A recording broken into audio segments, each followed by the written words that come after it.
Bonjour, nous allons aujourd'hui commencer ensemble le chapitre 11, Géométrie dans l'espace. Alors en AP, vous avez normalement déjà commencé à construire des formes géométriques. Nous allons aujourd'hui faire la leçon et des exercices. Donc commençons par une forme que vous connaissez normalement, le pavé droit, qui est aussi appelé le parallélépipède rectangle. Cette vidéo va vous montrer comment le dessiner simplement. Donc sur votre cahier à carreaux, vous allez commencer par dessiner un rectangle.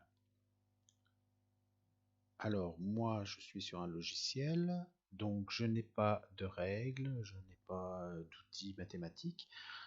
J'ai donc préparé mes figures à l'avance, mais vous bien sûr vous utilisez une règle. J'ai tout simplement tracé un rectangle de 4 carreaux de largeur et de 6 carreaux de longueur. Et bien pour transformer ce rectangle en pavé droit, c'est tout simple, on va retracer le même rectangle, mais on va simplement le décaler en diagonale. Voilà, comme ceci. On obtient cette figure avec une face avant et une face qui est à l'arrière.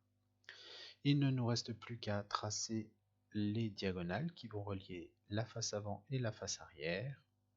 Donc vous utilisez une règle, moi j'utilise mon logiciel. Voilà, la troisième et la quatrième. Le pavé droit est presque terminé. On a dit tout à l'heure qu'il y avait une face à l'avant et une face à l'arrière.